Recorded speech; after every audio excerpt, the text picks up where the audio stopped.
माननीय प्रधानमंत्री जी। आदरणीय अध्यक्ष महोदय, हम सब के लिए और सभी देशवासियों के लिए इतना ही नहीं, विश्व के लोकतंत्र प्रेमी नागरिकों के लिए भी हमारे लिए ये बहुत ही गौरव का पल है। बड़े गर्व के साथ लोकतंत्र के उत्सव को मनाने का एक अवसर है। संविधान के 75 वर्ष की यात्रा, यादगार यात्रा और विश्व के सबसे महान और विशाल लोकतंत्र की यात्रा, इसके मूल में हमारे संविधान निर्माताओं की दीर्घदृष्टि, हमारे संविधान निर्माताओं का योगदान और जिसको लेकर के आज हम आगे बढ़ रहे हैं। ये 75 वर्ष पूर्ण होने पर एक उत्सव मनाने का पल है। मेरे लिए खुशी की बात है कि संसद भी इस उत्सव में शामिल होकर के अपनी भावनाओं को प्रकट कर रही है। मैं सभी माननीय सांसदों का आभार व्यक्त करता हूं कि जिन्होंने इस उत्सव के अंदर हिस्सा लिया। मैं उन सबका अभिनंदन करता हूं। आदरणीय अध्यक्ष जी, 75 वर्ष की उपलब्धि साधारण नहीं है, असाधारण है। और जब देश आजाद हुआ और उस समय भारत के लिए जो जो संभावनाएं व्यक्त की गई थी, उन सभी संभावनाओं को निरस्त करते हुए, परास्त करते हुए भारत का संविधान हमें यहां तक ले आया है। और इसलिए इस महान उपलब्धि के लिए संविधान निर्माताओं के साथ साथ मैं देश के कोटि कोटि नागरिकों का आदरपूर्वक नमन करता हूं, जिन्होंने इस भावना को, इस नई व्यवस्था को जी करके दिखाया है। संविधान निर्माताओं की जो भावनाएं थी, उसको जीने में पिछले 75 साल भारत का नागरिक हर कसौटी पर खरा उतरा है। और इसलिए भारत का नागरिक सर्वाधिक अभिनंदन का अधिकारी है। आदरणीय सभापति जी, संविधान निर्माता इस बात में बहुत सजग थे। वो ये नहीं मानते थे कि भारत का जन्म 1947 में हुआ है। वो ये नहीं मानते थे कि भारत में लोकतंत्र 1950 से आ रहा है। वे मानते थे यहां की महान परंपरा को, महान संस्कृति को, महान विरासत को, हजारों साल की उस यात्रा को, उसके प्रति वो सजग थे। उनको इस बात का पूरा भान था।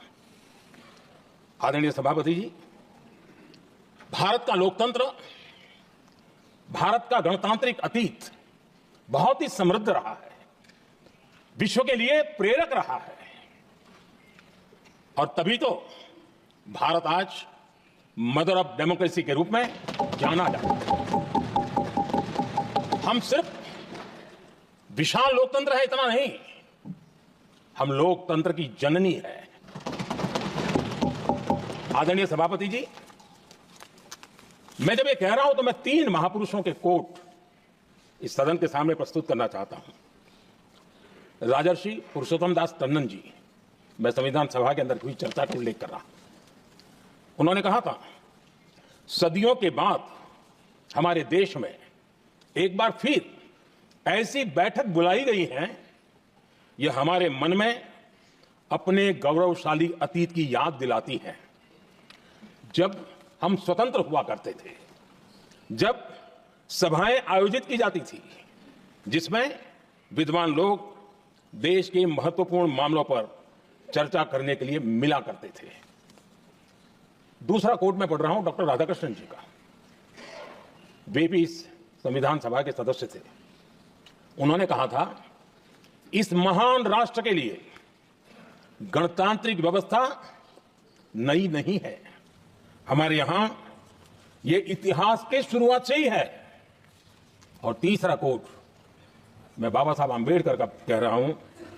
बाबा साहब आंबेडकर जी ने कहा था, ऐसा नहीं है कि भारत को पता नहीं था कि लोकतंत्र क्या होता है। एक समय था जब भारत में कई गणतंत्र हुआ करते थे, आदरणीय सभापति जी, हमारे संविधान के निर्माण की प्रक्रिया में हमारी देश की नारी शक्ति ने संविधान को सशक्त करने में बहुत बड़ी भूमिका निभाई थी। संविधान सभा में 15 माननीय महिला सदस्य थी और सक्रिय सदस्य थी।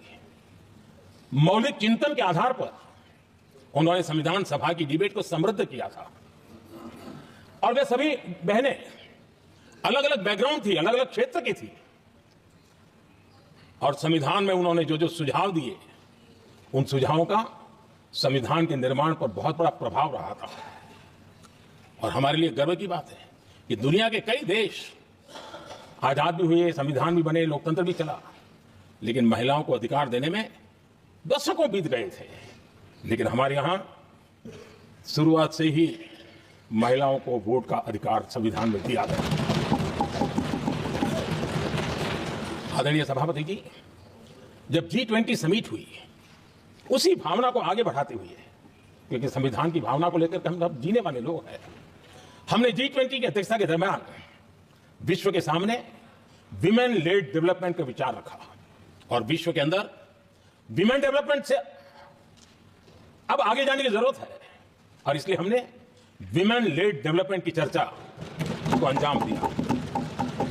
इतना ही नहीं, हम सभी सांसदों ने मिलकर के एक स्वर से नारी शक्ति बंधन अधिनियम पारित करके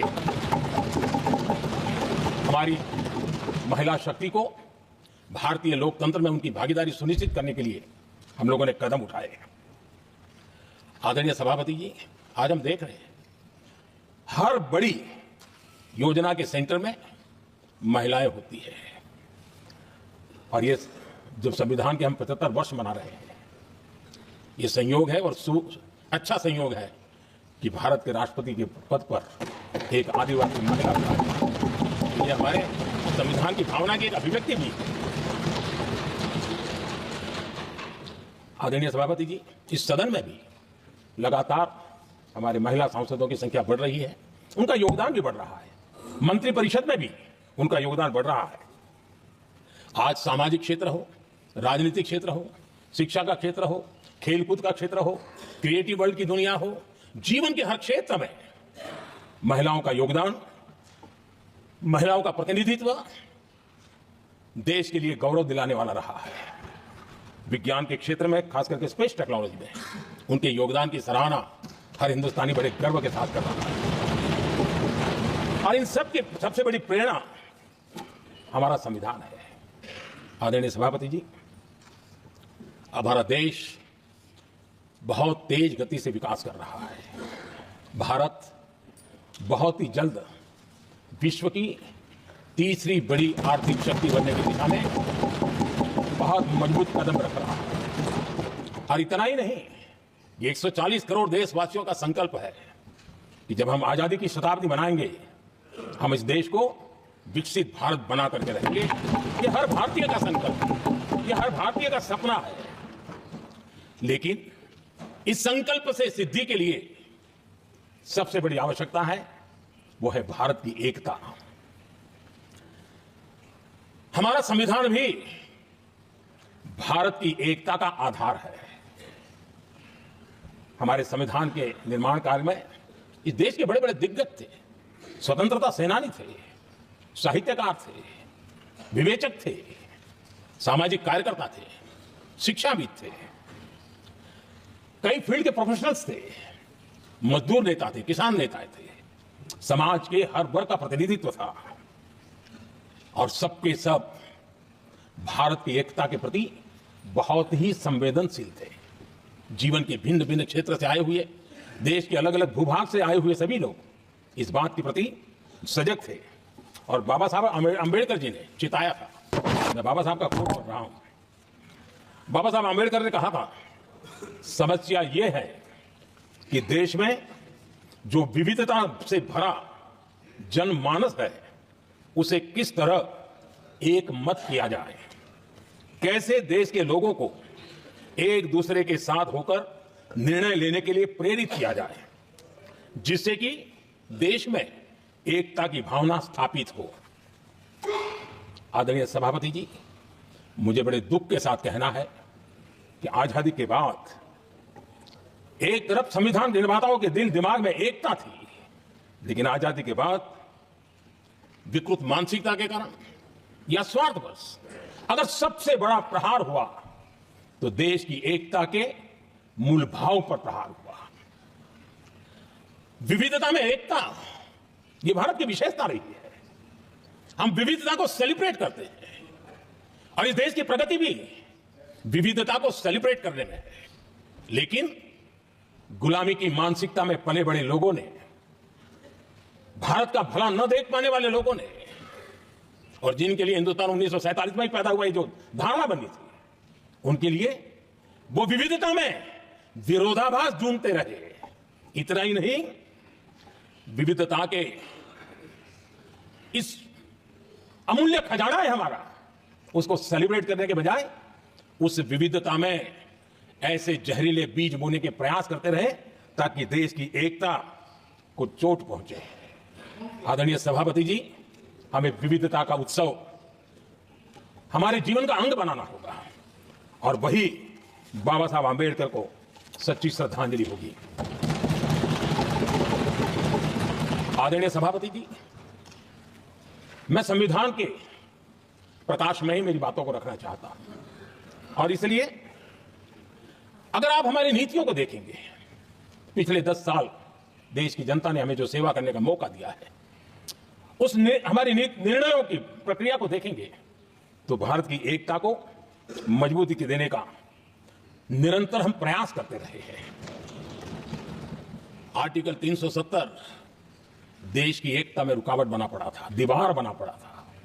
देश की एकता हमारी प्राथमिकता थी, जो कि हमारी संविधान की भावना थी, और इसलिए धारा 370 को हमने जमीन पर उतार दिया, क्योंकि देश की एकता हमारी प्राथमिकता है। आदरणीय सभापति जी, इस इतने बड़े विशाल देश में अगर आर्थिक रूप से हमें आगे बढ़ना है, हमारी व्यवस्थाओं को, और विश्व को भी निवेश के लिए आना है, तो भारत में अनुकूल व्यवस्थाएं चाहिए। और उसी में से हमारे देश में लंबे अरसे तक जीएसटी को लेकर के चर्चा चलती रही। मैं समझता हूं इकोनॉमिक यूनिटी के लिए जीएसटी ने बहुत बड़ी भूमिका अदा की है। उस समय पहले की सरकार का भी कुछ योगदान है, वर्तमान समय में हमको इसको आगे बढ़ाने का अवसर मिला और हमने इसको किया, और वो भी वन नेशन वन टैक्स उस भूमिका को आगे बढ़ा रहा है। आदरणीय सभापति जी, हमारे देश में राशन कार्ड गरीब के लिए बहुत बड़ी मूल्यवान दस्तावेज रहा है, लेकिन गरीब अगर एक राज्य से दूसरे राज्य जाता था तो गरीब कुछ भी उसके प्राप्त करने का हकदार नहीं बनता था। इतना बड़ा देश पर उसका किसी भी कोने में जाए उसका उतना ही अधिकार है। एकता के उस भाव को मजबूत करने के लिए हमने one nation one ration card की बात को मजबूत किया। आदरणीय सभापति जी, देश के गरीब को, देश के सामान्य नागरिक को अगर मुफ्त में इलाज मिले तो गरीबी से लड़ने की उसकी ताकत अनेक गुना बढ़ जाती है। लेकिन उसके लिए जहां वो काम करता है वहां पर तो मिल जाए, लेकिन किसी काम पर वो बाहर गया है और वहां पर वो जीवन और मृत्यु की लड़ाई लड़ता हो, ऐसे समय अगर उसको सुविधा नहीं मिलेगी तो व्यवस्था किस काम की। और इसलिए देश की एकता के मंत्र को जीने वाले हम लोगों ने यह तय किया कि one nation one health card, और इसलिए हमने आयुष्मान भारत योजना बनाई। आज बिहार के दूर दराज क्षेत्र का व्यक्ति भी अगर पुणे में कुछ काम कर रहा है और अचानक बीमार हो गया तो उसके लिए आयुष्मान कार्ड होना बहुत इनफ है, इसकी सेवा मिल सकती है। आदरणीय सभापति जी, हम जानते हैं देश में कई बार ऐसा हुआ कि देश के एक हिस्से में बिजली थी लेकिन बिजली सप्लाई नहीं हो रही थी और उसके कारण दूसरे इलाके में अंधेरा था। और पिछली सरकार में हमने विश्व के अंदर भारत की बदनामी हेडलाइन से हुआ करती थी अंधेरे की, वो दिन हमने देखे हैं। और तब जाकर के एकता के मंत्र को लेकर के संविधान की भावना को जीने वाले हम लोगों ने वन नेशन वन ग्रिड को परिपूर्ण कर दिया, और इसलिए आज बिजली के प्रवाह को निर्विरोध रूप से हिंदुस्तान के हर कोने में ले जाया जा सकता है। आदरणीय सभापति जी, हमारे देश में इंफ्रास्ट्रक्चर में भी भेदभाव की बू आती रही है। हमने उसे मिटा करके देश की एकता को ध्यान में रखते हुए, एक संतुलित विकास को ध्यान में रखते हुए हमने उस भेदभाव, उस भावना को खत्म करके एकता को मजबूत किया। हमने नॉर्थ ईस्ट हो या जम्मू कश्मीर हो, हिमालय की गोद के इलाके हो या रेगिस्तान के सटे हुए इलाके हो, हमने पूरी तरह इंफ्रास्ट्रक्चर को एक सामर्थ्य देने का प्रयास किया है ताकि एकता के भाव को अभाव में से कारण कोई दूरी पैदा न हो, उसमें से बदलने का हमने काम किया। आदरणीय सभापति जी, युग बदल चुका है और हम नहीं चाहते हैं कि डिजिटल के क्षेत्र में हैव्स एंड हैव्स नॉट की स्थिति बन जाए। देश के लिए समान रूप से, और इसलिए दुनिया के अंदर बड़े गर्व के साथ हम कहते हैं कि भारत का जो डिजिटल इंडिया की जो सक्सेस स्टोरी है, उसका एक कारण है हमने टेक्नोलॉजी को डेमोक्रेटाइज करने का प्रयास किया है। और उसी का भाग है कि हमारे संविधान निर्माताओं ने हमें दिशा दिखाई है कि हमने ऑप्टिकल फाइबर हिंदुस्तान की हर पंचायतों तक ले जाने का प्रयास किया है ताकि भारत की एकता को मजबूती देने में हमें ताकत मिले। आदरणीय सभापति जी, हमारा संविधान की अपेक्षा है एकता की, और इसी को ध्यान में रखते हुए हमने मातृभाषा के महात्म्य को स्वीकारा है। मातृभाषा को दबा करके हम देश के जनमानस को संस्कारित नहीं कर सकते, और इसलिए हमने न्यू एजुकेशन पॉलिसी में भी मातृभाषा को बहुत बल दिया है। और अब मेरे देश का गरीब का बच्चा भी मातृभाषा में डॉक्टर इंजीनियर बन सकता है, क्योंकि हमारा संविधान सबसे पीछे है, उनकी सबसे दरकार करने का हमें आदेश देता है। इतना ही नहीं, हमने क्लासिकल लैंग्वेज की दिशा में भी कई लैंग्वेज जो जिनका हक बनता था, उनको हमने उस स्थान पर रख करके हमने उनका सम्मान किया था। देश भर में एक भारत श्रेष्ठ भारत का अभियान देश के एकता को मजबूत, नई पीढ़ी को वो संस्कारित करने का काम हमारी तरफ से चल रहा है। आदरणीय सभापति जी, काशी तमिल संगमम और तेलुगु काशी संगमम ये आज एक बहुत बड़ा इंस्टीट्यूशनलाइज हुआ है, और समाज के निकटता को मजबूती देने का एक सांस्कृतिक प्रयास भी हमारा चलता रहा है, क्योंकि उसका कारण यही है कि संविधान की मूल धारा में भारत की एकता का महात्म्य स्वीकार किया गया है और उसको हमें बल देना चाहिए। आदरणीय सभापति जी, संविधान के आज 75 वर्ष हो रहे हैं, लेकिन हमारे यहां तो 25 वर्ष का भी महत्व होता है, 50 वर्ष का भी महत्व होता है, 60 साल का भी महत्व होता है। जरा हम इतिहास की तरफ नजर करें कि संविधान यात्रा के इन महत्वपूर्ण पड़ाव का क्या हुआ था। जब देश संविधान के 25 वर्ष पूरे कर रहा था, उसी समय हमारे देश में संविधान को नोच लिया गया, इमरजेंसी आपातकाल लाया गया, संवैधानिक व्यवस्थाओं को समाप्त कर दिया गया, देश को जेल खाना बना दिया गया, नागरिकों के अधिकारों को लूट लिया गया, प्रेस की स्वतंत्रता को ताले लगा दिए गए। और कांग्रेस के माथे पर जो पाप है ना, वो कभी भी धुलने वाला नहीं है, कभी भी धुलने वाला। यह दुनिया में जब जब लोकतंत्र की चर्चा होगी, कांग्रेस के माथे का ये पाप कभी धुलने वाला नहीं है, क्योंकि लोकतंत्र का गला घोंट दिया गया था। भारत के संविधान निर्माताओं की तपस्या को मिट्टी में मिलाने की कोशिश की गई थी।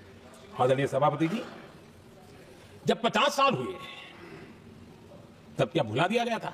जी नहीं, अटल बिहारी वाजपेयी जी की सरकार थी, और 26 नवंबर को 2000 देश भर में संविधान का 50वां वर्ष मनाया गया था। अटल बिहारी वाजपेयी जी ने प्रधानमंत्री के नाते राष्ट्र को एक विशेष संदेश दिया था। एकता, जनभागीदारी, साझेदारी, उसके महत्व पर बल देते हुए उन्होंने संविधान की भावना को जीने का प्रयास किया था, जनता को जगाने का भी प्रयास किया था। और अध्यक्ष जी, जब देश संविधान का 50 वर्ष मना रहा था और जब 50 वर्ष की पूर्णाहुति हुई, तो ये मेरा भी सौभाग्य था कि मुझे भी संविधान की प्रक्रिया से मुख्यमंत्री बनने का अवसर मिल गया। और मैं जब मुख्यमंत्री था, उसी कार्यकाल में संविधान के 60 साल हुए, और तब मैंने तय किया था मुख्यमंत्री के नाते कि हम गुजरात में संविधान के 60 साल मनाएंगे। और इतिहास में पहली बार ऐसा हुआ है जब संविधान के ग्रंथ को हाथी पर बनाई हुई अंबाड़ी में रखा गया, उस विशेष व्यवस्था में रखा गया। हाथी पर संविधान की यात्रा निकली, संविधान गौरव यात्रा निकाली गई, और राज्य का मुख्यमंत्री उस संविधान के नीचे हाथी के बगल में पैदल चल रहा था और देश को संविधान का महत्व समझाने का सांकेतिक प्रयास कर रहा था। ये सौभाग्य भी मुझे प्राप्त हुआ था, क्योंकि हमारे लिए संविधान का महत्व क्या है। और आज 75 साल हुए, हमें अवसर मिला। और मुझे याद है जब मैंने लोकसभा के पुराने सदन के अंदर जब 26 नवंबर को संविधान दिवस मनाने की बात आई थी, तब एक वरिष्ठ नेता ने सामने से आवाज उठाई थी कि 26 जनवरी तो है, 26 नवंबर की क्या जरूरत है। क्या भावना घर कर गई थी, ये बहुत पुरानी बात नहीं है। इसी सदन में मेरे सामने हुआ था, लेकिन आदरणीय सभापति जी, मेरे लिए खुशी की बात है इस विशेष सत्र में अच्छा होता, संविधान की शक्ति, संविधान की विविधताओं पर चर्चा होती, नई पीढ़ी को काम आता। लेकिन हर एक की अपनी अपनी मजबूरियां होती है, हर कोई अपने दुख किसी न किसी रूप में प्रकट करता रहता है। कई और ने अपनी विफलताओं का दुख प्रकट किया है। अच्छा होता दलगत की भावनाओं से उठ करके देश हित में संविधान की चर्चा हुई होती, तो एक समृद्धि मिलती अनेक देश की नई पीढ़ी को।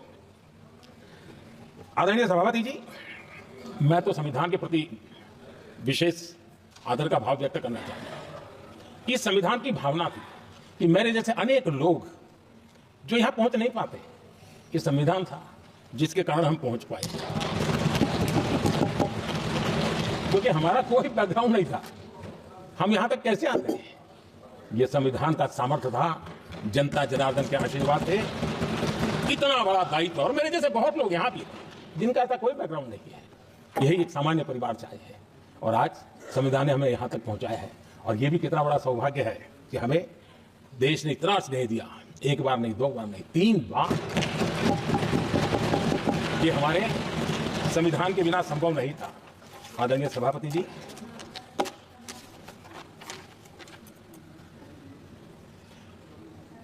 उतार चढ़ाव तो आए, कठिनाइयां भी आई, रुकावटें भी आई, लेकिन मैं फिर एक बार देश की जनता को नमन करता हूं कि देश की जनता पूरी ताकत के साथ संविधान के साथ खड़ी रही।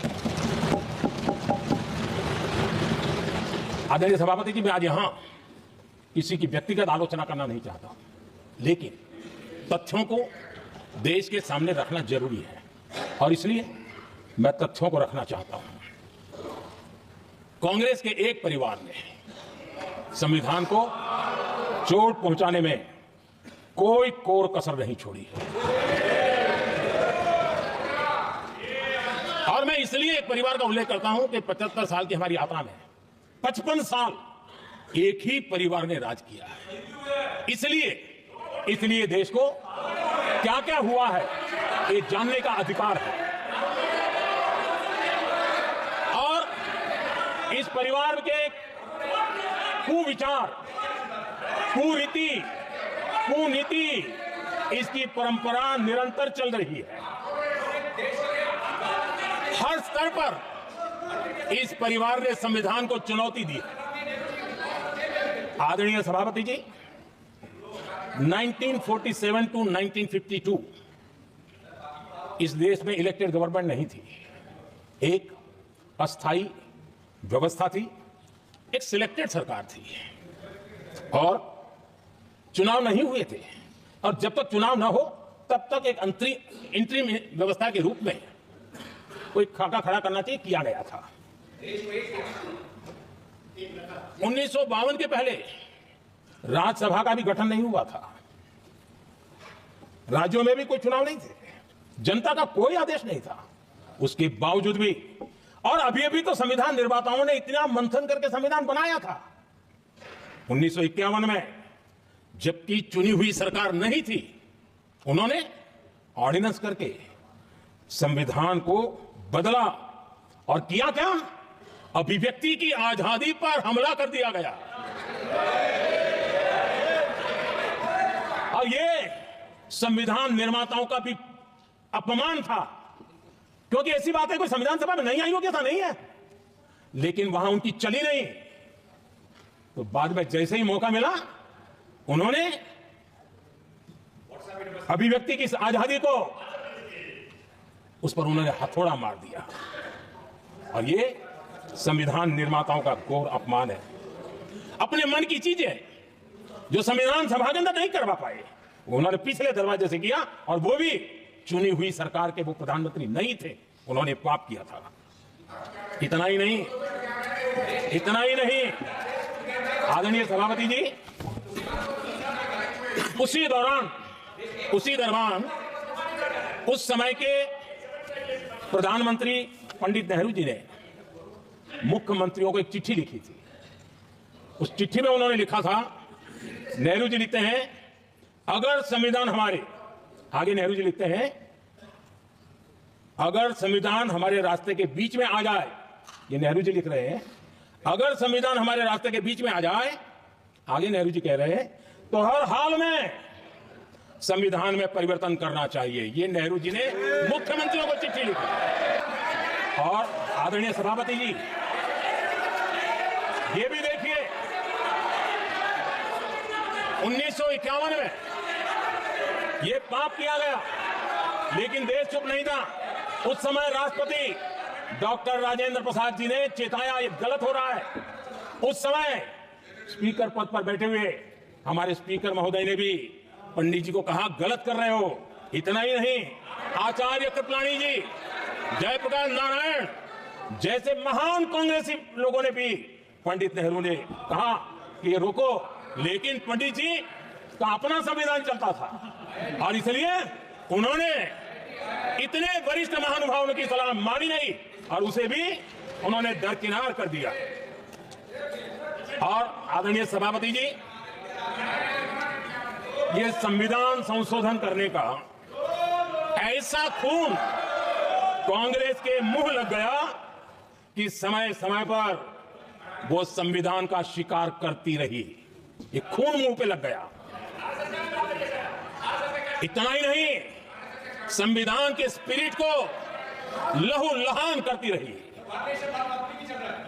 आदरणीय सभापति जी, करीब 6 दशक में 75 बार संविधान बदला गया। आदरणीय सभापति जी, जो बीज देश के पहले प्रधानमंत्री जी ने बोया था, उस बीज को खाद पानी देने का काम एक और प्रधानमंत्री ने किया। उनका नाम था श्रीमती इंदिरा गांधी। जो पाप पहले प्रधानमंत्री करके गए और जो खून लग गया था, 1971 में सुप्रीम कोर्ट का एक फैसला आया था।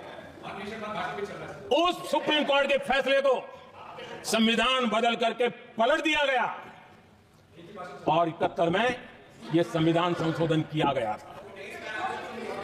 और क्या था, उन्होंने हमारे देश की अदालत के पंख काट दिए थे और यहां पर तो किया था कि संसद संविधान के किसी भी आर्टिकल में जो मर्जी पड़े वो कर सकती है और अदालत उसकी तरफ देख भी नहीं सकती है। अदालत के सारे अधिकारों को छीन लिया गया था। ये पाप 1971 में उस समय की प्रधानमंत्री श्रीमती इंदिरा गांधी ने किया था।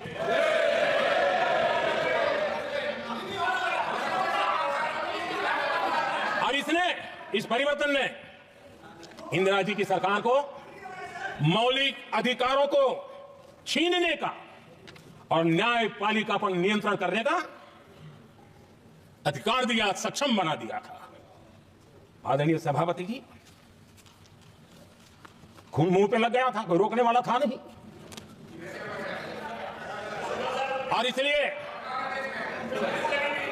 जब इंदिरा जी के चुनाव को गैर रीति के कारण, असंवैधानिक तरीके से चुनाव लड़ने के कारण अदालत ने उनके चुनाव को खारिज कर दिया और उनको एमपी पद छोड़ने की नौबत आई, तो उन्होंने गुस्से में आकर के देश पर इमरजेंसी थोप दी, आपातकाल लगा दिया अपनी कुर्सी बचाने के लिए।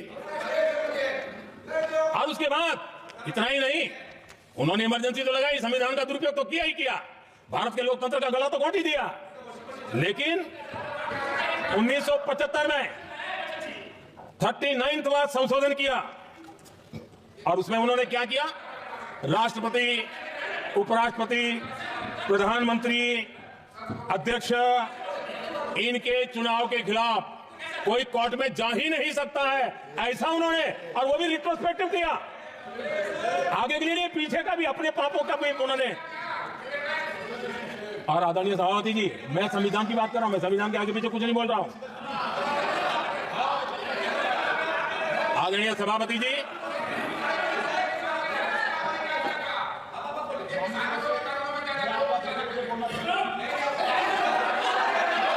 आदरणीय सभापति जी, इमरजेंसी में लोगों के अधिकार छीन लिए गए, देश के हजारों लोगों को जेलों में ठूंस दिया गया, न्यायपालिका का गला दौड़ दिया गया, अखबारों की स्वतंत्रता पर ताले लगा दिए गए।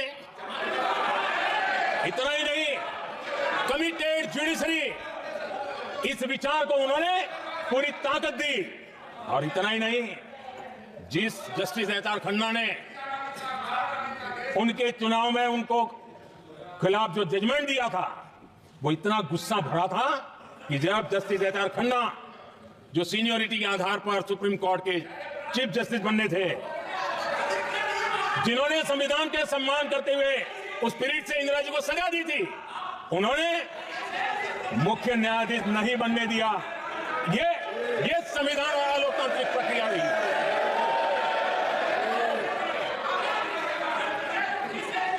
आदरणीय सभापति जी, यहां भी ऐसे कई दल बैठे हैं जिनके मुखिया भी सारे जेल में हुआ करते थे। ये इनकी मजबूरी है कि वहां जाके बैठे हैं, उनको भी जेलों में ठूस दिया गया था। आदरणीय सभापति जी, देश पर जुल्म तांडव चल रहा था, निर्दोष लोगों को जेलों में ठूस दिया जाता था, लाठियां बरताई जाती थी, कई लोग जेलों में मौत के शरण हो गए थे, और एक निर्दयी सरकार संविधान को चूर चूर करती रही थी।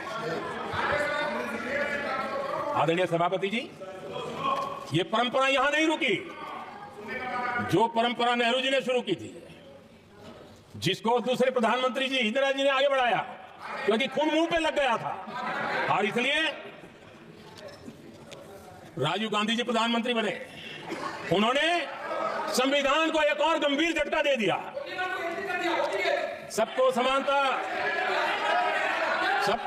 सबको न्याय, उस भावना को चोट पहुंचाई। आदरणीय सभापति जी, आपको मालूम है, सुप्रीम कोर्ट ने शाहबानो का जजमेंट दिया था। एक भारत की महिला को न्याय देने का काम संविधान की मर्यादा और स्पिरिट के आधार पर देश की सुप्रीम कोर्ट ने दिया था। एक वृद्ध महिला को उसका हक मिला था सुप्रीम कोर्ट से, लेकिन उस समय के प्रधानमंत्री राजीव गांधी ने शाहबानो की उस भावना को, सुप्रीम कोर्ट की उस भावना को नकार दिया, और उन्होंने वोट बैंक की राजनीति के खातिर संविधान की भावना को बलि चढ़ा दिया और कट्टरपंथियों के सामने सर झुकाने का काम कर दिया। उन्होंने न्याय के लिए तड़प रही एक वृद्ध महिला को साथ देने के बजाय उन्होंने कट्टरपंथियों का साथ दिया। संसद में कानून बना करके सुप्रीम कोर्ट के निर्णय को फिर एक बार पलट दिया गया। आदरणीय सभापति जी, बात वहां से नहीं अटकी है। नेहरू जी ने शुरू किया, इंदिरा जी ने आगे बढ़ाया, और राजीव जी ने भी उसको ताकत दी, खाद पानी देने का काम किया। क्यों? संविधान के साथ खिलवाड़ करने का लहू उनके मुंह लग गया। आदरणीय सभापति जी, अगली पीढ़ी भी इसी खिलवाड़ में जुड़ी पड़ी है। एक किताब को मैं कोट कर रहा हूं, उस किताब में जो लिखा गया है, और उसमें प्रधानमंत्री उस समय के मेरे पहले जो प्रधानमंत्री थे उनको कोट किया है। उन्होंने कहा है, मुझे यह स्वीकार करना होगा कि पार्टी अध्यक्ष सत्ता का केंद्र है। ये मनमोहन सिंह जी ने कहा है, जो किताब में लिखा गया है। मुझे यह स्वीकार करना होगा कि पार्टी अध्यक्ष सत्ता का केंद्र है। सरकार पार्टी के प्रति जवाबदेह है। इतिहास में पहली बार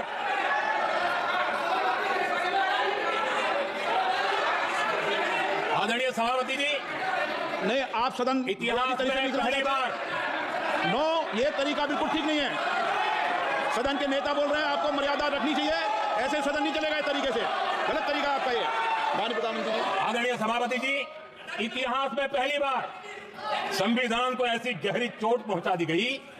संविधान निर्माताओं ने चुनी हुई सरकार और चुने हुए प्रधानमंत्री की कल्पना तक ही हमारा संविधान था, लेकिन इन्होंने तो प्रधानमंत्री के ऊपर एक गैर संवैधानिक, और जिसने कोई शपथ भी नहीं लिया था, नेशनल एडवाइजरी काउंसिल पीएमओ के भी ऊपर बैठा दिया। पीएमओ के ऊपर अघोषित दर्जा दे दिया गया। आदरणीय सभापति जी, इतना ही नहीं, और एक पीढ़ी आगे चले, और उस पीढ़ी ने क्या किया?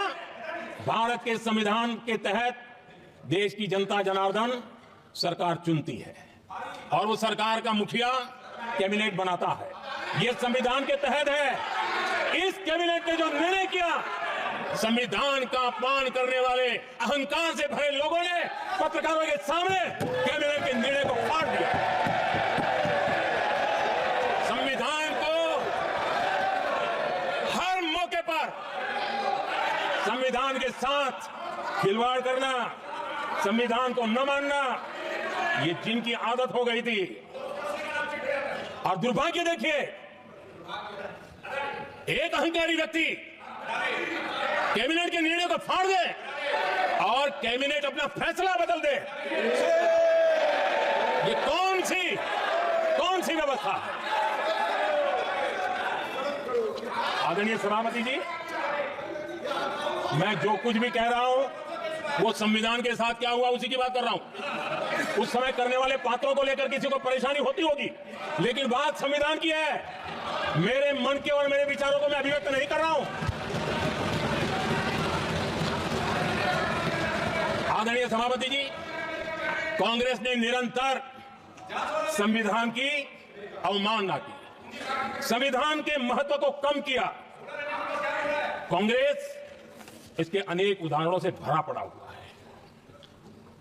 संविधान के साथ धोखेबाजी कैसे करते थे, संवैधानिक संस्थाओं को कैसे नहीं मानते थे, इस देश में बहुत कम लोगों को मालूम होगा। 370 की तो पता है सबको, 35A का पता बहुत कम है। संसद में आए बिना, जबकि संसद में आना पड़ता, संसद को ही अस्वीकार कर दिया गया। भारत के संविधान का अगर कोई पहला पुत्र है तो ये संसद है, उसको भी उन्होंने गला घोटने का काम किया। 35A जो संसद में लाए बिना उन्होंने देश पर थोप दिया। और अगर 35A न होता तो जम्मू कश्मीर में जो हालत पैदा हुई वो हालत पैदा न हुई होती। राष्ट्रपति के आदेश पर यह काम किया गया और देश की संसद को अंधेरे में रखा गया। आदरणीय सभापति, यह संसद का अधिकार था, कोई अपनी मनमानी से नहीं कर सकता था, लेकिन उनके पास बहुमत था, कर सकते थे, लेकिन वो नहीं किया क्योंकि पेट में पाप था, देश की जनता से छुपाना चाहते थे। आदरणीय सभापति जी, इतना ही नहीं, बाबा साहब आंबेडकर जिनके प्रति आज सम्मान का भाव सब कोई अनुभव कर रहा है, और हम लोगों के लिए तो बहुत विशेष है, क्योंकि हम लोगों के लिए तो जीवन में बहुत बड़ी जो कुछ भी रास्ते मिले ना वहीं से मिले हैं। आदरणीय सभापति जी, बाबा साहब आंबेडकर, इनके प्रति भी इनके मन में कितनी कटुता भरी थी, कितना द्वेष भरा था, मैं आज उसके डिटेल में जाना नहीं चाहता हूं। लेकिन जब अटल जी की सरकार थी तब बाबा साहब आंबेडकर, उनका जो महापरिनिर्वाण भूमि है वहां पर अलीपुर रोड पर अटल जी की सरकार में बाबा साहब आंबेडकर जी के स्मृति में स्मारक बनाना तय हुआ। अटल जी के समय नहीं हुआ। दुर्भाग्य देखिए, 10 वर्ष यूपीए की सरकार रही, उसने इस काम को नहीं किया, न होने दिया। बाबा साहब आंबेडकर का जब हमारी सरकार आई, बाबा साहब आंबेडकर के प्रति हमारा श्रद्धा होने के कारण हमने अलीपुर रोड पर बाबा साहब मेमोरियल बनाया और उसका काम किया। आदरणीय सभापति जी, दिल्ली में जब बाबा साहब आंबेडकर के 1992 में, उस समय चंद्रशेखर जी कुछ समय थे, तब निर्णय किया गया था आंबेडकर इंटरनेशनल सेंटर यही जनपद के पास 40 साल तक वो कागज पे ही पड़ा रहा, नहीं किया गया। और तब जाकर के 2015 में हमारी सरकार आई और हमने आकर के इस काम को पूरा किया। बाबा साहब को भारत रत्न देने का काम भी जब कांग्रेस सत्ता से बाहर गई तब संभव हुआ। इतना ही नहीं, आदरणीय सभापति जी, बाबा साहब आंबेडकर के 125 साल तो हमने पूरी दुनिया में बनाए थे, विश्व के 120 देशों में बनाने का काम किया था। लेकिन जब बाबा साहब आंबेडकर की शताब्दी थी तब अकेली बीजेपी की सरकार थी मध्य प्रदेश में। सुंदरलाल जी पटवा हमारे मुख्यमंत्री जी थे, और महू में जहां बाबा साहब आंबेडकर जी का जन्म हुआ था उसको एक स्मारक के रूप में पुनर्निर्माण करने का काम सुंदरलाल पटवा जी जब मुख्यमंत्री थे तब मध्य प्रदेश में हुआ था। शताब्दी के समय भी उनके साथ यही किया गया था। आदरणीय सभापति जी, हमारे देश में बाबा साहब आंबेडकर एक दीर्घदृष्टा थे, समाज के दबे कुचले लोगों को मुख्य धारा में लाने के लिए वो प्रतिबद्ध थे और एक लंबे सोच के साथ भारत को अगर विकसित होना है तो भारत का कोई अंग दुर्बल नहीं रहना चाहिए, ये चिंता बाबा साहब को सताती थी और तब जाकर के हमारे देश में आरक्षण की व्यवस्था बनी। लेकिन वोट बैंक की राजनीति में छुपे हुए लोगों ने, डूबे हुए लोगों ने धर्म के आधार पर, तुष्टीकरण के नाम पर आरक्षण के अंदर कुछ न कुछ नुक्सेदनी करने का प्रयास किया और इसका सबसे बड़ा नुकसान एससी, एसटी और ओबीसी समाज को हुआ है। आदरणीय सभापति जी, आरक्षण की कथा बहुत लंबी है। नेहरू जी से लेकर के राजीव गांधी तक कांग्रेस के प्रधानमंत्रियों ने आरक्षण का घोर विरोध किया है। हिस्ट्री कह रही है आरक्षण के विरोध में लंबी लंबी चिट्ठियां स्वयं नेहरू जी ने लिखी है, मुख्यमंत्रियों को लिखी है। इतना ही नहीं, सदन में आरक्षण के खिलाफ लंबे लंबे भाषण इन लोगों ने किए हैं। बाबा साहब आंबेडकर समता के लिए और भारत में संतुलित विकास के लिए आरक्षण के लेकर के आए, उन्होंने उसके खिलाफ भी झंडा ऊंचा किया हुआ था। दशकों तक मंडल कमीशन के रिपोर्ट को डिब्बे में डाल दिया था। जब कांग्रेस को देश ने हटाया, जब कांग्रेस गई, तब जाकर के ओबीसी को आरक्षण मिला, तब तक ओबीसी को आरक्षण नहीं मिला। ये कांग्रेस का पाप है। अगर उस समय मिला होता तो आज देश के अनेक पदों पर ओबीसी समाज के लोग भी देश की सेवा करते, लेकिन नहीं करने दिया, नहीं होने दिया। ये पाप इन्होंने किया था। आदरणीय सभापति जी, जब हमारे यहां संविधान का निर्माण चल रहा था, तब संविधान निर्माताओं ने धर्म के आधार पर आरक्षण होना चाहिए कि नहीं होना चाहिए, इस विषय पर घंटों तक, दिनों तक गहन चर्चा की है, विचार विमर्श किया है और सबका मत बना है कि भारत जैसे देश की एकता और अखंडता के लिए धर्म के, संप्रदाय के आधार पर आरक्षण नहीं हो सकता है। सुविचारित मत था, ऐसा नहीं कि भूल गए थे, रह गया था। सोच विचार कर तय किया गया था कि भारत की एकता और अखंडता के लिए संप्रदाय और धर्म के आधार पर यह नहीं होगा। लेकिन कांग्रेस ने सत्ता सुख के लिए, सत्ता भूख के लिए, अपनी वोट बैंक को खुश करने के लिए धर्म के आधार पर आरक्षण का नया खेल खेला है, जो संविधान की भावना के खिलाफ है। इतना ही नहीं, दे भी दिया कुछ जगह पे और सुप्रीम कोर्ट से झटके लग रहे हैं। अब इसलिए अब दूसरे बहाने से बहाने बता रहे हैं, ये करेंगे वो करेंगे।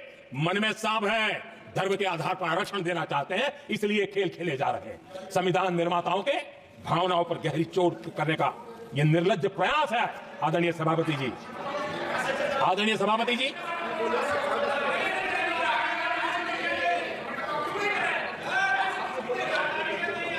आदरणीय सभापति जी, एक गलत और विषय, ये तरीका ठीक नहीं। आपके नेता ने बोला, आपने बोला दोबारा बात मत करो, इसकी भी मैं चर्चा करना चाहता हूं। और वो ज्वलंत विषय समान नागरिक संहिता, यूनिफॉर्म सिविल कोड। यह विषय भी संविधान सभा के ध्यान बाहर नहीं था। संविधान सभा ने यूनिफॉर्म सिविल कोड को लेकर के लंबी चर्चा की, गहन चर्चा की, और उन्होंने बहस के बाद निर्णय किया कि अच्छा होगा कि जो भी सरकार चुन करके आए वो उसका निर्णय करे और देश में यूनिफॉर्म सिविल कोड लागू करे। यह संविधान सभा का आदेश था। और बाबा साहब आंबेडकर ने कहा था, जो लोग संविधान को समझते नहीं है, देश को समझते नहीं है, सत्ता भूख सेवा कुछ पड़ा नहीं है, उनको पता नहीं है बाबा साहब ने क्या कहा था। बाबा साहब ने कहा था, धार्मिक आधार पर बने, मैं बाबा साहब की बात कर रहा हूं, इतना वीडियो कट करके घुमाना मत। आदरणीय सभापति जी, बाबा साहब ने कहा था, धार्मिक आधार पर बने पर्सनल लॉ को खत्म करने की बाबा साहब ने जोरदार वकालत की थी। उस समय के सदस्य के मुंशी जी ने कहा था, समान नागरिक संहिता को राष्ट्र की एकता और आधुनिकता के लिए अनिवार्य बताया था कमा मुंशी जी ने। सुप्रीम कोर्ट ने भी कई बार कहा है कि देश में यूनिफॉर्म सिविल कोड जल्द से जल्द लाना चाहिए। सरकारों को आदेश दिए हैं सुप्रीम कोर्ट ने। और उसी संविधान की भावना को ध्यान में रखते हुए, संविधान निर्माताओं की भावना को ध्यान में रखते हुए, हम पूरी ताकत से लगे हुए हैं सेक्युलर सिविल कोड के। और आज कांग्रेस के लोग संविधान निर्माताओं की भावना का भी, सुप्रीम कोर्ट की भावना का भी अनादर कर रहे हैं, क्योंकि उनकी राजनीति को सूट नहीं करता है। उनके लिए संविधान वो पवित्र ग्रंथ नहीं है, उनके लिए एक हथियार है राजनीति का, खेल खेलने का हथियार बना दिया। लोगों को डराने के लिए संविधान को हथियार बनाया जाता है। आदरणीय सभापति जी और ये कांग्रेस पार्टी, उनको तो संविधान शब्द भी उनके मुंह में शोभा नहीं देता है। इसलिए जो अपनी पार्टी के संविधान को नहीं मानते हैं, जिन्होंने अपनी पार्टी के संविधान को कभी स्वीकार नहीं किया है, क्योंकि संविधान को स्वीकार करने के लिए एक लोकतांत्रिक स्पिरिट लगता है, जो जिनकी रगों में नहीं है। सत्तावाद और परिवारवाद भरा पड़ा है। अब आप देखिए जो कैसी शुरुआती कितनी गड़बड़ हुई है। मैं कांग्रेस की बात कर रहा हूं। 12 कांग्रेस की प्रदेश की कमेटियों ने, 12 प्रदेश कमेटियों ने सरदार पटेल के नाम पर सहमति दी थी। नेहरू जी के साथ एक भी कमेटी नहीं थी, नॉट अ सिंगल। संविधान के तहत सरदार साहब ही देश के प्रधानमंत्री बनते हैं, लेकिन लोकतंत्र में श्रद्धा नहीं, खुद के संविधान पर विश्वास नहीं, खुद के ही संविधान को स्वीकारना नहीं, और सरदार साहब देश के प्रधानमंत्री नहीं बन सके और ये बैठ गए। जो लोग अपनी पार्टी के संविधान को, जो लोग अपनी पार्टी के संविधान को नहीं मानते, वो कैसे देश के संविधान को स्वीकार कर सकते हैं? आदरणीय सभापति जी, जो लोग संविधान में लोगों के नाम ढूंढते रहते हैं, मैं जरा बताना चाहता हूं। कांग्रेस पार्टी के एक अध्यक्ष हुआ करते थे और वो अति पिछड़े समाज से आते थे। अति पिछड़े, पिछड़े भी नहीं, अति पिछड़े समाज से आते हुए उनके अध्यक्ष श्रीमान सीताराम केसरी जी, कैसा अपमान किया गया। कहते हैं बाथरूम में बंद कर दिया गया, उठा करके फुटपाथ पर फेंक दिया गया। अपनी पार्टी के संविधान में ऐसा कभी नहीं लिखा गया, लेकिन अपनी पार्टी के संविधान को न मानना, लोकतंत्र की प्रक्रिया को न मानना और पूरी कांग्रेस पार्टी पर एक परिवार ने कब्जा कर लिया, लोकतंत्र को नकार दिया। आदरणीय सभापति जी,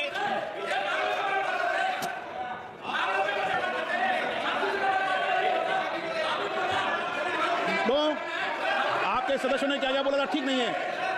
आप जब सदन के नेता बोल रहे हैं तो सदन की मर्यादा को आदरणीय सभापति जी बनाओ।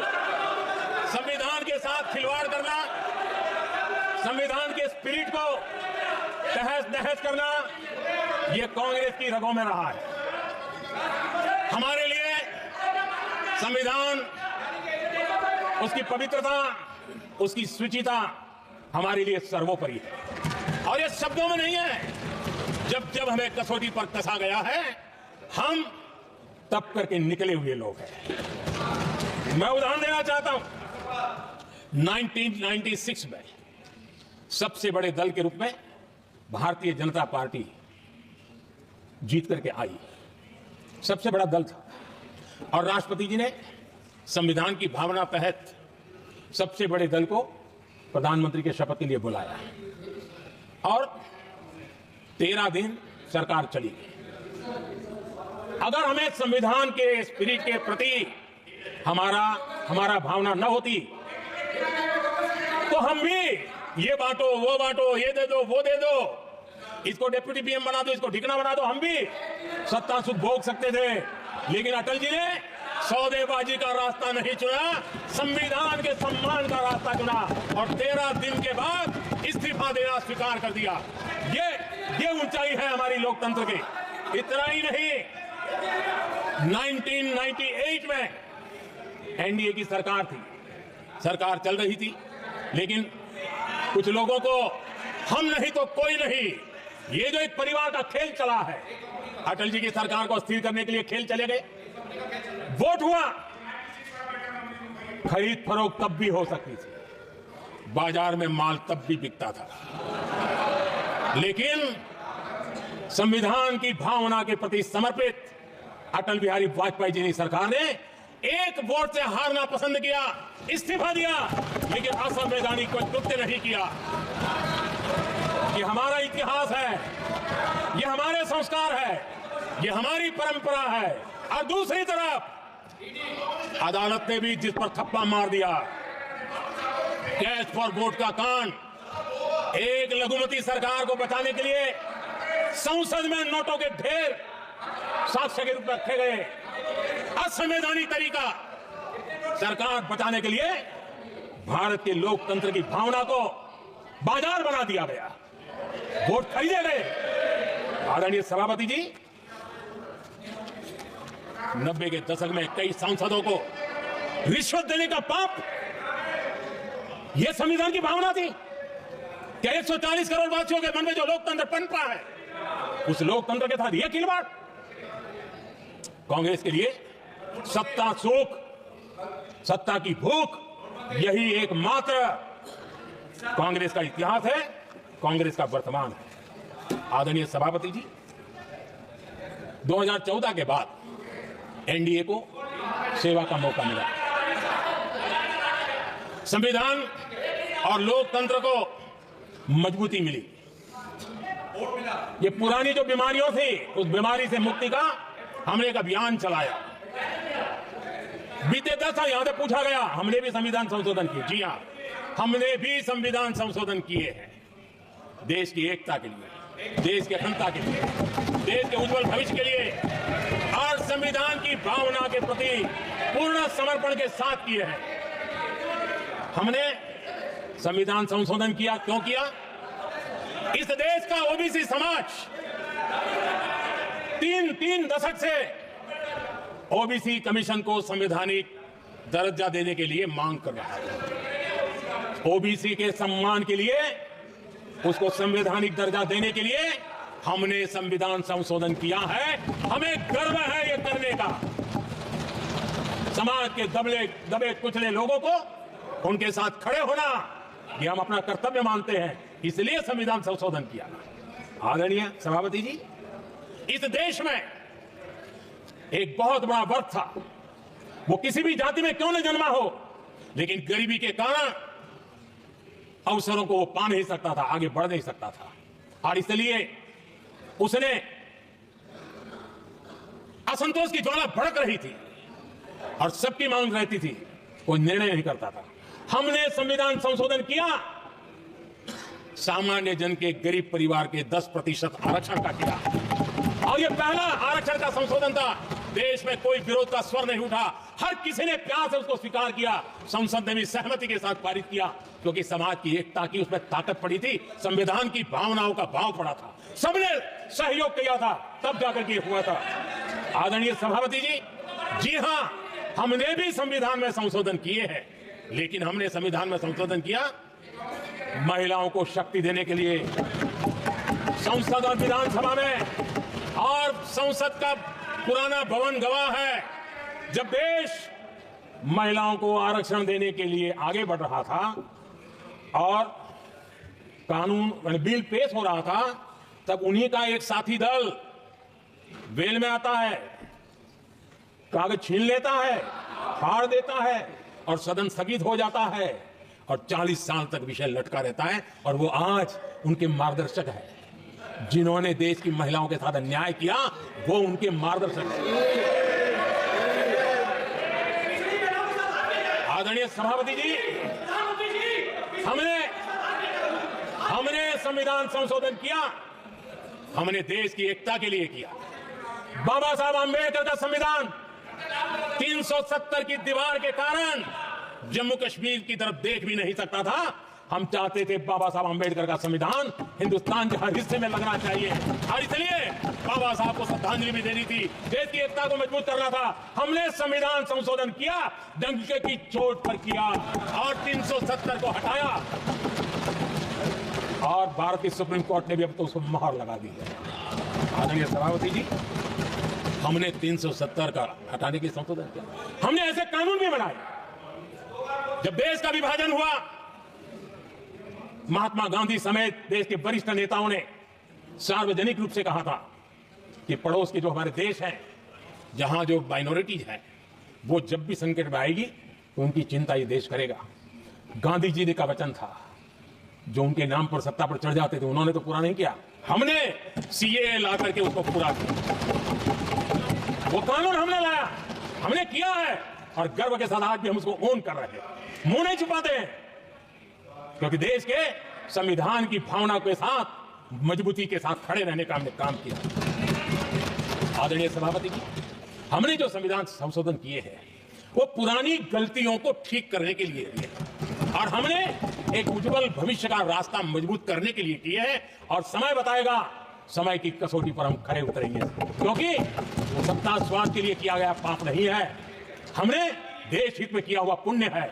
और इसलिए हमें जो सवाल पूछते हैं,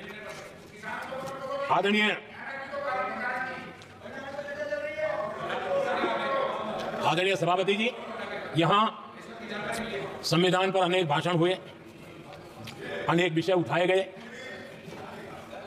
हर एक की अपनी मजबूरियां होगी, राजनीतिक कुछ न कुछ करने के लिए कुछ करते होंगे, लेकिन आदरणीय सभापति जी, हमारा संविधान सबसे ज्यादा जिस बात को लेकर के संवेदनशील रहा है वो है भारत के लोग, वी द पीपल, भारत के नागरिक। संविधान उनके लिए, उनके हितों के लिए, उनके कल्याण के लिए, उनकी गरिमा के लिए है, और इसलिए संविधान भारत के कल्याणकारी राज्य के लिए हमें दिशा निर्देश देता है। और कल्याणकारी राज्य का मतलब है जहां नागरिकों को भी गरिमा प्राप्त हो, उनको गरिमामय जीवन की गारंटी मिलनी चाहिए।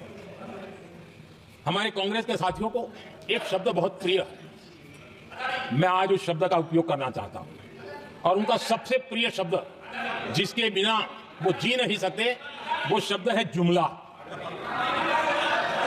कांग्रेस के हमारे साथी, उनको दिन रात जुमला, लेकिन इस देश को पता है हिंदुस्तान में अगर सबसे बड़ा जुमला कोई था और वो 4 पीढ़ी ने चलाया, वो जुमला था गरीबी हटाओ। ये ऐसा जुमला था, ये गरीबी हटाओ ऐसा जुमला था, उनकी राजनीति की रोटी तो सकती थी, लेकिन गरीब का हाल ठीक नहीं होता था। आदरणीय सभापति जी, जरा कोई मुझे कहे, आजादी के इतने सालों के बाद क्या एक डिग्निटी के साथ जीने वाले परिवार को क्या उसे टॉयलेट पे उपलब्ध नहीं होना चाहिए? क्या आपको ये काम करने की फुर्सत नहीं मिली? आज देश में टॉयलेट बनाने के अभियान को, जो गरीबों के लिए एक सपना था, उसकी डिग्निटी के लिए हमने इस काम को हाथ में लिया और हमने जी जान से जुटे रहे। उसका मजाक उड़ाया गया, मुझे मालूम है, लेकिन उसके बाद भी सामान्य नागरिक के जीवन का गरिमा ये हमारे दिल और दिमाग में होने के कारण हम डिगे नहीं, हम अड़े रहे, हम आगे बढ़ते चले गए, और तब जाकर के ये सपना साकार हुआ। माताएं बहनें खुले में सोच जा रही थी, या तो सूर्योदय के पहले या सूर्योदय के बाद, और आपको कभी पीड़ा नहीं हुई। और उसका कारण यह था कि आपने गरीबों को और गरीबी को टीवी में देखा है, अखबार की सुर्खियों में देखा, आपको गरीब की जिंदगी का पता नहीं, वरना आप इसके साथ ऐसा जुल्म नहीं करते।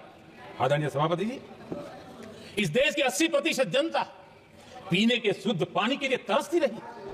क्या मेरा संविधान में रोकता था? क्या संविधान तो ये चाहता था कि सामान्य मानवीय की सुविधाओं को ध्यान दिया जाए। आदरणीय सभापति जी, ये काम भी हमने बड़े समर्पण भाव से आगे बढ़ाया है।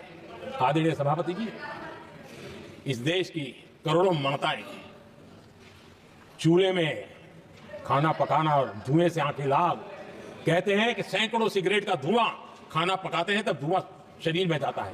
उन माताओं बहनों की आंखें लाल होती थी, इतना नहीं, उनका शरीर स्वास्थ्य खत्म हो जाता था। उनको धुएं से मुक्ति का काम, और 2013 तक क्या चर्चा चलती थी, 9 सिलेंडर देंगे कि 6 सिलेंडर देंगे। इस देश ने देखते ही देखते हर घर तक गैस का सिलेंडर पहुंचा दिया, क्योंकि हमारे लिए हर नागरिक 70 साल के बाद जो बेसिक सुविधाएं हैं उसकी तरफ।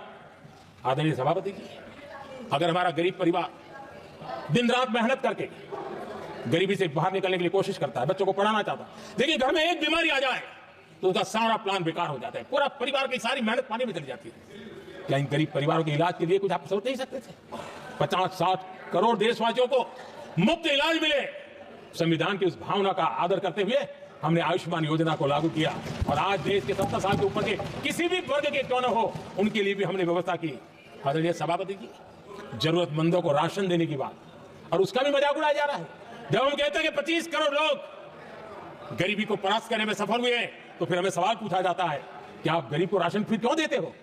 आदरणीय सभापति जी, जो गरीबी से निकल के आया है उसे पता होता है कि अस्पताल में भी एक पेशेंट स्वस्थ होने के बाद जब छुट्टी देते हैं ना, तो डॉक्टर भी कहता है कि आप घर जाइए, तबीयत ठीक है, ऑपरेशन अच्छा हुआ है, लेकिन महीने पर ये जरा संभालना, ये मत करना, क्योंकि पेशेंट दोबारा तकलीफ में ना आए, गरीब दोबारा गरीब न बने, इसलिए उसका हैंड होल्डिंग जरूरी है। और इसलिए हम मुफ्त राशन दे रहे हैं। उसकी मजाक मत उड़ाओ, क्योंकि हमें गरीबी से जो बाहर निकला है उसको दोबारा गरीबी में जाने नहीं देना है, और जो अभी भी गरीबी में है उसे हमें गरीबी से बाहर लाना है।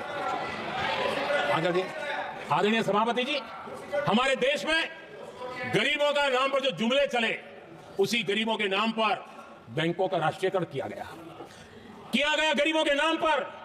लेकिन 2014 तक इस देश के 50 करोड़ नागरिक ऐसे थे जिन्होंने बैंक का दरवाजा तक नहीं देखा था। आदरणीय सभापति जी, गरीब को बैंक में प्रवेश तक नहीं था, यह पाप आपने किया, और आज 50 करोड़ गरीबों के बैंक खाते खोल करके हमने बैंक के दरवाजे गरीबों के लिए खोल दिए। इतना ही नहीं, ये एक प्रधानमंत्री कहते थे कि दिल्ली से 1 रुपया निकलता है तो 15 पैसा पहुंचता है, लेकिन उपाय उनको आता नहीं था। उपाय हमने दिखाया। आज दिल्ली से 1 रुपया निकलता है, 100 के 100 पैसे गरीब के खाते में जमा होते हैं। क्यों? हमें बैंक का सही इस्तेमाल क्या करना, बैंक का सही उपयोग क्या करना।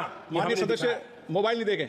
आदरणीय सभापति जी, बिना गारंटी के ऋण देश के अंदर जिन लोगों को बैंक के दरवाजे तक जाने की इजाजत नहीं थी, आज स्थापित सरकार का संविधान के प्रति जो समर्पण है ना, आज बिना गारंटी वो बैंक से लोन ले सकता है। ये ताकत हमने गरीब को दी है। आदरणीय सभापति जी, गरीबी हटाओ का जुमला इसी के कारण जुमला बनकर के रह गया। गरीब को इस मुश्किल से मुक्ति मिले, ये हमारा बहुत बड़ा मिशन है और ये हमारा संकल्प है, और हम इसके लिए दिन रात एक कर रहे हैं। जिनको कोई नहीं पूछता, इनको मोदी पूजता है।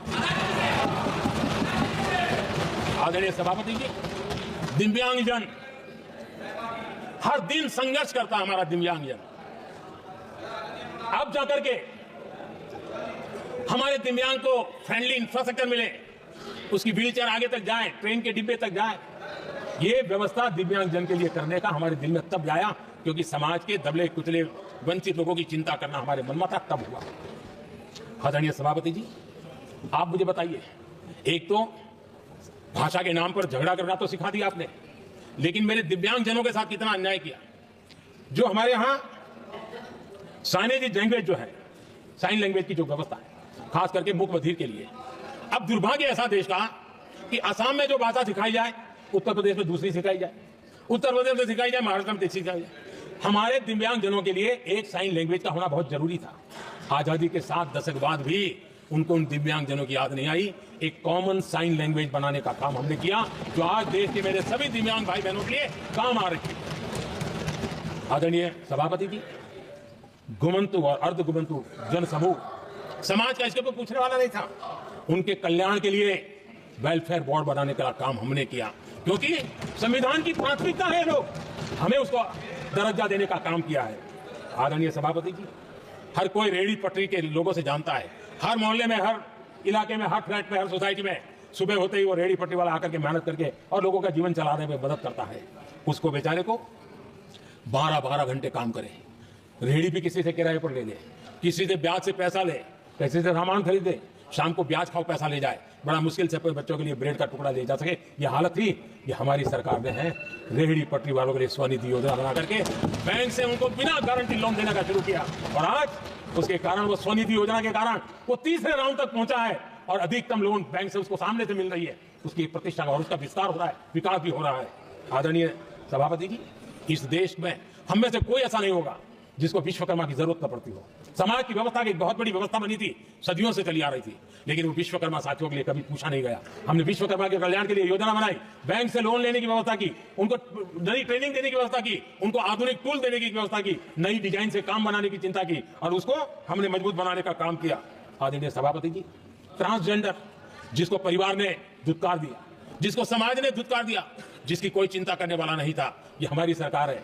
इसको भी भारत के संविधान ने हक दिए हैं, उस ट्रांसजेंडर के अधिकारों के लिए कानून और व्यवस्थाएं बनाने का काम किया, उनको गरिमापूर्ण जीवन मिले, उनके अधिकारों की सुरक्षा के लिए हमने काम किया।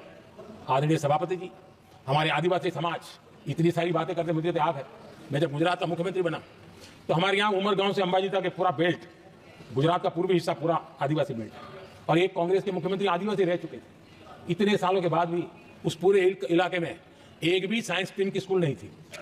मेरे आने से पहले एक भी साइंस स्ट्रीम की स्कूल नहीं थी।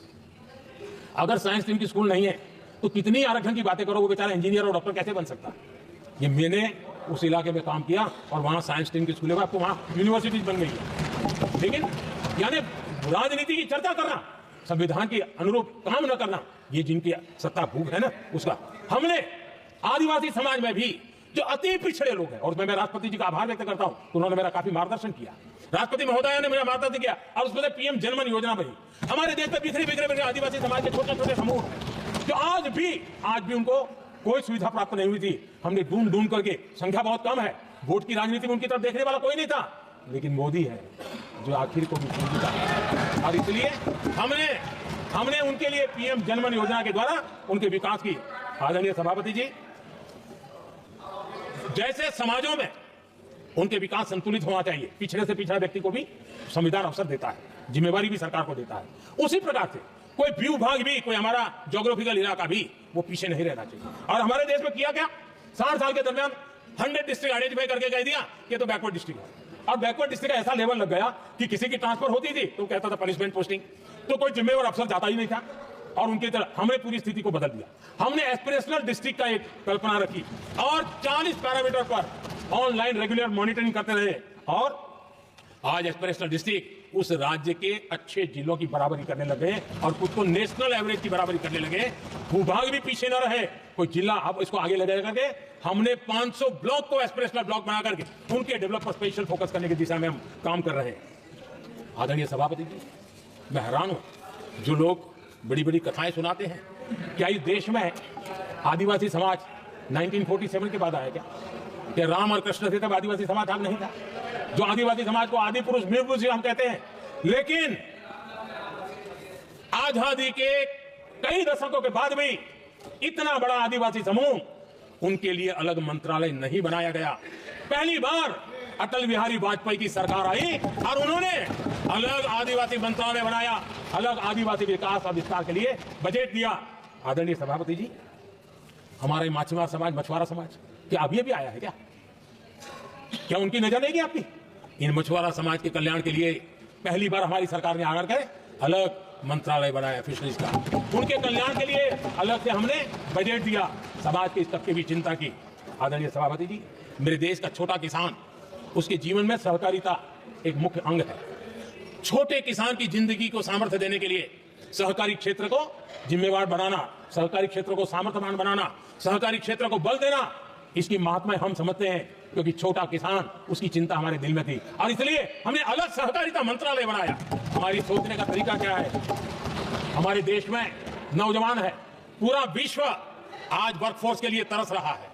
देश में डेमोग्राफिक डिवीजन लेना है तो हमारे इस वर्कफोर्स को स्किल बनाना चाहिए। हमने अलग स्किल मंत्रालय बनाया ताकि दुनिया की आवश्यकता के अनुसार मेरा देश का नौजवान तैयार हो और विश्व के साथ वो अपने आगे बढ़े। आदरणीय सभापति जी, हमारा नॉर्थ ईस्ट इसलिए कि वहां वोट कम है, सीटें कम है, इसकी कोई परवाह नहीं है। ये अटल जी की सरकार थी जिसने पहली बार नॉर्थ ईस्ट के कल्याण के लिए डोनियर मंत्रालय की व्यवस्था की और आज उसका परिणाम है कि नॉर्थ ईस्ट के विकास की कि नई चीजों को हम प्राप्त कर पाए। इसी के कारण रेल, रोड, पोर्ट, एयरपोर्ट ये बनने की दिशा में आगे बढ़ रहे हैं। आदरणीय सभापति जी, आज भी दुनिया के देशों में लैंड रिकॉर्ड के लेकर के समृद्ध देशों को भी कई संकट।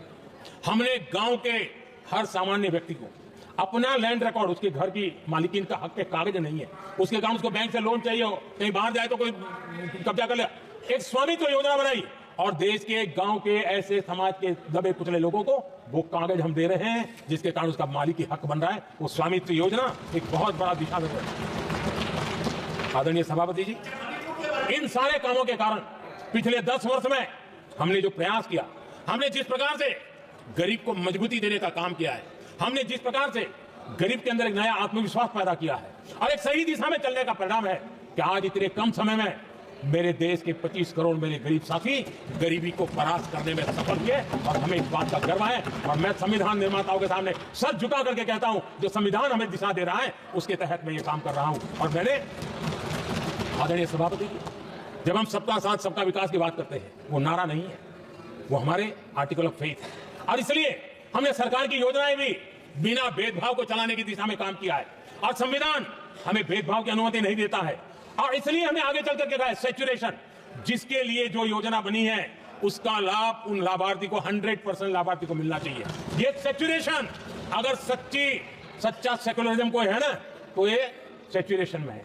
सच्चा सामाजिक न्याय अगर किसी में है तो ये सैचुरेशन 100% उसको बेनिफिट जिसका हक है मिलना चाहिए, बिना भेदभाव के लिए मिलना चाहिए। तो ये भाव लेकर के हम सच्चे सेकुलरिज्म को और सच्चे सामाजिक न्याय को लेकर के जी रहे हैं।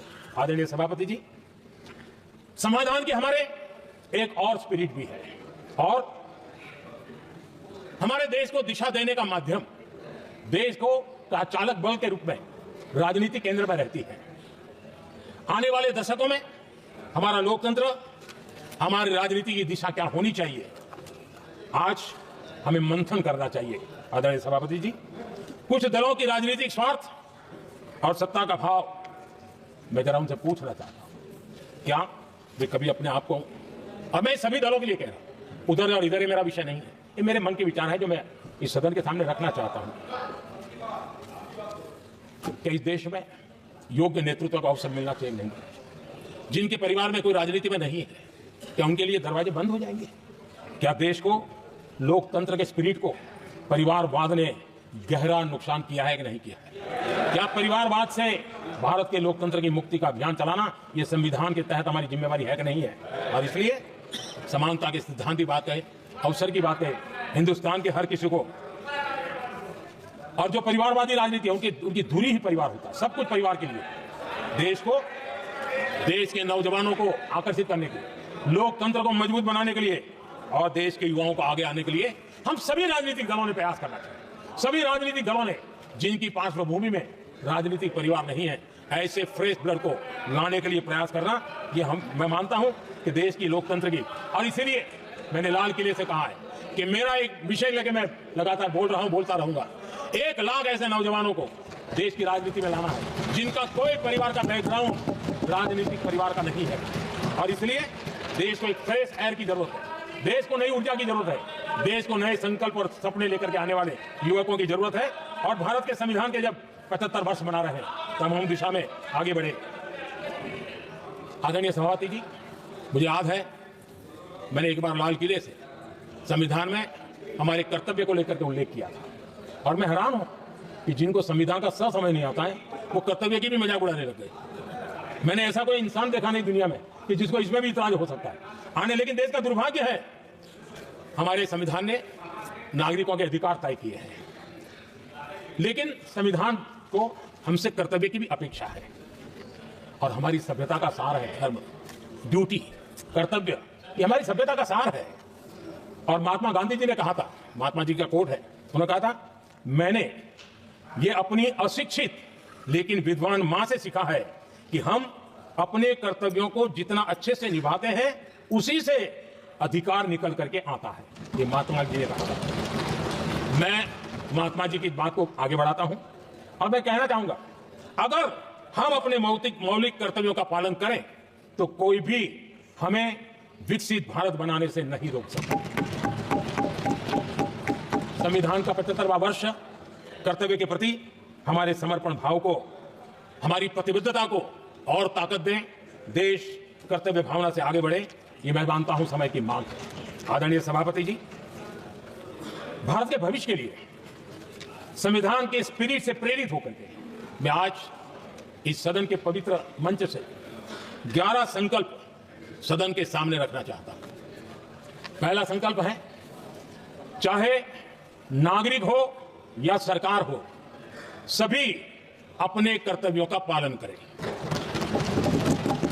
दूसरा संकल्प है, हर क्षेत्र, हर समाज को विकास का लाभ मिले, सबका साथ, सबका विकास हो। तीसरा संकल्प है, भ्रष्टाचार के प्रति जीरो टॉलरेंस हो। भ्रष्टाचारी की सामाजिक स्वीकार्यता न हो। भ्रष्टाचारी की सामाजिक स्वीकार्यता न हो। चौथा संकल्प है, देश के कानून, देश के नियम, देश की परंपराओं के पालन में देश के नागरिकों को गर्व होना चाहिए, गर्व का भाव हो। पांचवा संकल्प, गुलामी की मानसिकता से मुक्ति हो, देश की विरासत पर गर्व हो। छठा संकल्प, देश की राजनीति को परिवारवाद से मुक्ति मिले। सातवां संकल्प, संविधान का सम्मान हो। राजनीतिक स्वार्थ के लिए संविधान को हथियार न बनाया जाए। आठवां संकल्प, संविधान की भावना के प्रति समर्पण रखते हुए जिनको आरक्षण मिल रहा है वो न छीना जाए और धर्म के आधार पर आरक्षण की हर कोशिश पर रोक लगे। नौवां संकल्प, विमेन लेड डेवलपमेंट में भारत दुनिया के लिए मिसाल बने। 10वां संकल्प, राज्य के विकास से राष्ट्र का विकास, ये हमारा विकास का मंत्र हो। 11वां संकल्प, एक भारत श्रेष्ठ भारत का ध्येय सर्वोपरि हो। आदरणीय सभापति जी, इसी संकल्प के साथ हम सब मिलकर के अगर हम आगे बढ़ते हैं तो संविधान की जो निहित भावना है, वी द पीपल, सबका प्रयास, हम इसी मंत्र को लेकर के आगे चले और विकसित भारत का सपना इस सदन में बैठे हुए सबका तो होना ही चाहिए। 140 करोड़ देशवासियों का सपना जब बन जाता है और संकल्प लेकर के जब देश चल पड़ता है तो इच्छित परिणाम लेकर के रहता है। मेरा 140 करोड़ देशवासियों के प्रति मेरी अपार श्रद्धा रही है। उनके सामर्थ्य पर मेरी श्रद्धा है, देश की युवा शक्ति पर मेरी श्रद्धा है, देश की नारी शक्ति पर मेरी श्रद्धा है। और इसलिए मैं कहता हूं कि देश 2047 देश जब आजादी के 100 साल मनाएगा तो विकसित भारत के रूप में मनाएगा। इस संकल्प के साथ आगे बढ़े। मैं फिर एक बार इस महान पवित्र कार्य को आगे बढ़ाने के लिए सबको शुभकामनाएं देता हूं और मैं आदरणीय सभापति जी, आपने समय बढ़ाया इसके लिए मैं आपका बहुत बहुत आभार व्यक्त करता हूं। बहुत बहुत धन्यवाद।